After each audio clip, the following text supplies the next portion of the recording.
I know there was a story about you and I kind of connecting on some regulation thing and then something crazy that happened. Would you mind sharing that story with the audience? Yeah, for sure. A lot of context. For sure, man. I'm gonna back up a little bit and just kind of show you my crystal ball here. And if I had a crystal ball, again, I think mine is definitely broken too. I don't have one.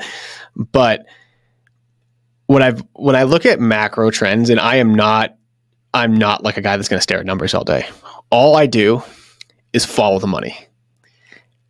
I'll follow the money, and the people that are in charge are going to dictate where it's going to go. And so when you look at Denver or any city in general, what do the city officials want? They want increasing population so that people will be paying taxes, property taxes, income taxes, all that kind of stuff, so they can get more revenue and they can continue to develop the city more. How do you get more people into your city? Well, you need to get them to move there. How do you get them to move there? Well, they need to be able to afford it. Well, how do they afford it? Well, rent by room is a way that people can actually afford it. It's solving a massive problem in these bigger cities of the affordability problem. And so, 6 months ago, I presented at a meetup kind of describing this. I'm just like, follow the money and you'll see where things are going. And so I was like, hey, I wouldn't be surprised. Like Denver already went, like in 2021, they went from 3 unrelated people to 5 unrelated people. And I was like, I wouldn't be surprised if in the next 2 or 3 years, like all of these regulations get lifted. If things just, if Denver, because Denver wants more people to move there. And again, I thought it was gonna be 2 or 3 years, but so kind of segueing into your story, a couple of weeks ago, we got in one of the houses that we're managing, we got 7 people trying to live in the house. The city calls us and says, hey, the maximum unrelated occupants is 5. You're going to have to take down this listing, take down this advertising. And if we find that you're having more than 7 people live there, like you guys are going to be in trouble. Luckily, we hadn't filled the house yet. So there's only 3 people living there. So we actually didn't break any rules, but we were just on our way to breaking rules and they caught us beforehand. And so literally that was on Friday.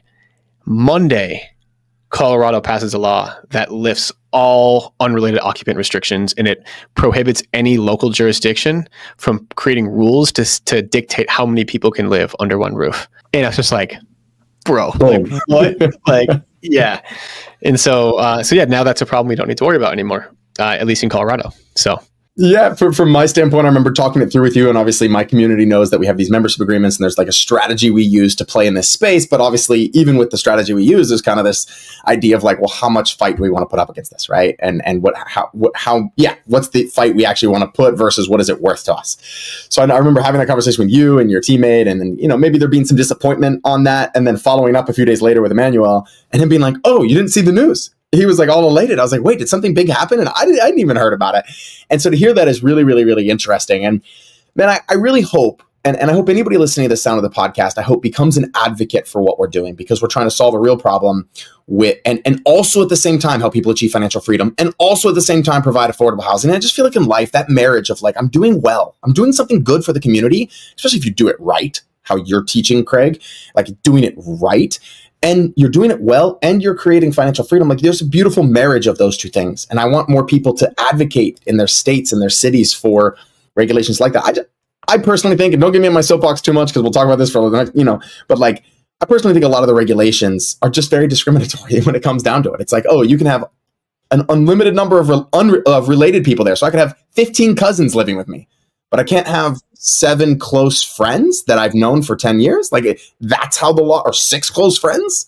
Like in Atlanta, one of the regulations in Atlanta, how the rules are written is like, you can have up to 5 unrelated, unlimited number of related, and an unlimited number of domestic servants. So like, really? Like when was that written? like there's a lot of what domestic is that? Servants. Yeah. I mean, basically it was written during the time of slaves. Yeah. And it's like, this is not updated. Most of these regulations were designed for, undocumented workers and keeping prostitution's houses out. This is not what we're doing. We're doing young, working, for the most part, young working professionals. That these are not turning into party houses, not like Airbnbs. We don't get complaints every day.